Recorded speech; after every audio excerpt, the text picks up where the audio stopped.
만약에 아이가 1시간을 놀아줬음에도 불구하고 계속 놀아달라고 한다면 3가지가 이유가 있을 수 있습니다.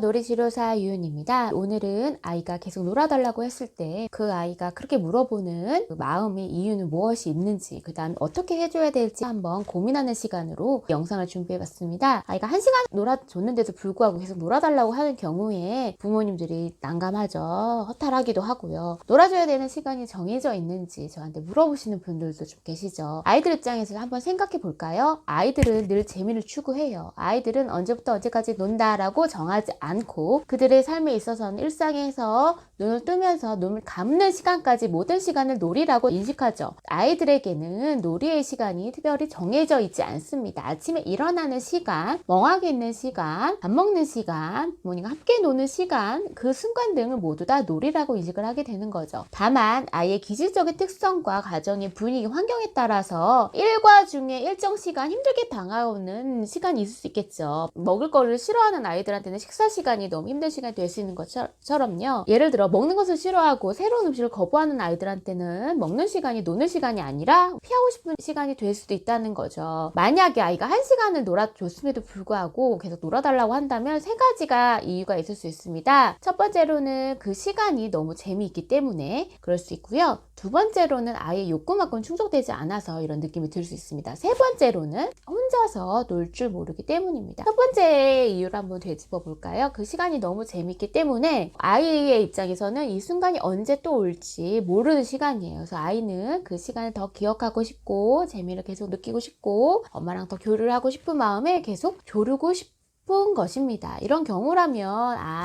평상시에 아이의 눈높이에 잘 맞춰서 내가 잘 놀이를 해줬구나 라고 뿌듯하게 생각을 하셔도 되실 것 같습니다. 하지만 부모님이 계속 놀아줄 수는 없다면 미리 아이에게 얼마만큼 더 놀아줄 수 있을지를 알리고 그 시간만큼 아이가 원하는 놀이를 해주면 됩니다. 보통 비일관적으로 1시간씩 놀아주기보다는 짧더라도 일관되게 자주 매일매일 자기 전에 10분씩은 논다 등등 이렇게 짧게 일관적으로 자주 놀아주는 것이 중요합니다. 만약에 일관적으로 자주 놀아줄 수 없는 환경이 또 있을 수 있잖아요. 그렇다면 일상에서의 함께 할 수 있는 일과를 찾아보는 거예요. 같이 밥을 먹는 시간을 갖는다든지 양치하는 시간을 갖는다든지 혹은 같이 잠자리에 누워서 이야기하는 시간 등이 있을 거예요. 저도 삼형제들이랑 매일 못 놀아주죠. 저도 바쁘기도 하지만 또 아이들의 또 일과들이 있더라고요. 그러다 보니까 자기 전에는 도란도란 앉아서 수수께끼 내기, 하루 일과 웃겼던 일, 창피했던 일, 즐거웠던 일 등등을 도란도란 얘기하는 시간이 또 아이들한테는 놀이가 될 수 있다는 것입니다. 그럼 저는 매일매일 10분 정도는 매일 놀아준다는 거죠. 그래서 짧은 시간 자주 공유할 수 있는 것들을 찾는 것이 중요합니다. 두 번째 이유는 아이의 욕구만큼 충족되지 못해서예요. 아이의 욕구만큼 충족되지 않아서 놀아달라고 하는 경우가 있을 수 있습니다. 이때는 부모님이 아이와 함께 놀고는 있지만 아이에게는 뭔가 집중되지 않는 경우예요. 눈은 아이를 보고 있지만 어머님의 머릿속에서는 여러 가지 본인이 해야 될 일과들을 생각할 수 있겠죠. 그렇다면 아이들은 엄마가 내 놀이에 집중하지 않구나, 엄마는 또 엄마 일거리를 생각하구나, 이런 부모님의 비언어적인 메시지를 알아차리게 된다는 것입니다. 그래서 아이는 더 깊은 상호작용을 하기 위해서 부모님을 자기 옆에 붙어있게 요청을 할 수도 있고, 그럴 때 아이는 엄마가 나한테 더 집중하고 있구나 라고 느껴질 수 있어요. 그래서 우리가 해줄 수 있는 건 단 5분을 놀아주더라도 온 에너지를 쏟아서 아이한테 집중하는 것이 필요합니다. 스마트폰 잠깐 치우시고 일 잠깐 씌우시고 5분에서 10분이라도 온전히 아이한테 집중할 수 있는 그 비언어적인 메시지를 주셔야지 아이가 충분히 만족감을 경험할 수 있게 됩니다. 세 번째로 가장 중요한 포인트인데요. 혼자 놀 줄 몰라서 부모님을 계속 찾는 상황입니다. 은연중에 이런 상황들이 되게 많아요. 어린 시절부터 엄마가 항상 놀아주었다. 그런데 어린 시절 아기한테 대하듯이 어린 아이 때는 그들이 주도할 수 없고 자율성이 습득되지 않을 상황이었기 때문에 부모님이 주도했었던 상황이 많이 있어요. 그런데 아이가 성장하는 것만큼 부모님의 태도도 성장해야 되는데 그렇지 않고 마치 아기한테 대하듯이 원하는 거 바로바로 본인의 위주대로 놀아주고 아이의 주체적인 특성이 드러나지 않게 부모님이 적극적으로 개입해 주시는 분들의 자녀들한테 나타나는 특성이 되기도 해요. 혼자 놀 줄 몰라서 계속 찾게 되는 경우예요.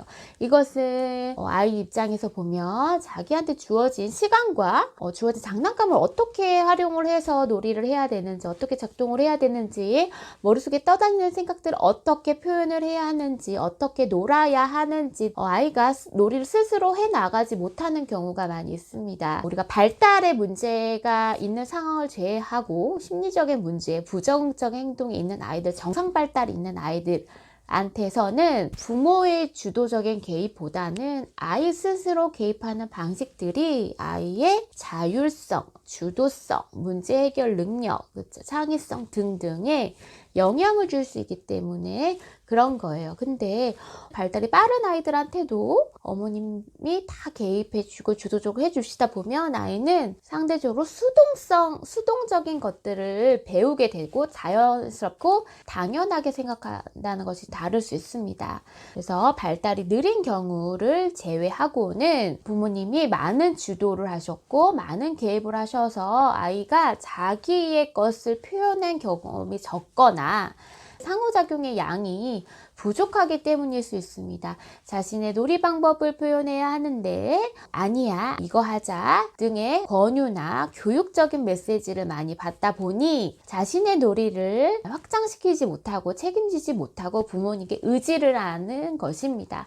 그래서 아이들도 혼자 놀 줄 알아야 합니다. 방치한다는 느낌을 줘서 미안한 마음에 아이 혼자 노는 상황들을 보고 싶지 않으신가요? 하지만 혼자 놀이도 꼭 필요합니다. 혼자 이 놀잇감을 가지고 어떻게 놀이해볼지, 이렇게 해볼까 저렇게 해볼까 궁리하고 몰두를 해야 스스로의 놀이로 확장이 될 수 있습니다. 우리 자녀 혼자 놀 수도 있고 엄마랑도 즐겁게도 놀이할 수도 있고 또 시간을 정하면서 놀 수도 있고 엄마와의 놀이 시간을 재미있어 한다면 우리 아이 잘 자라고 있는 것이니 아이가 혼자 노는 그런 상황들에 대해서 우리가 불편해하지 않으셨으면 좋을 것 같습니다.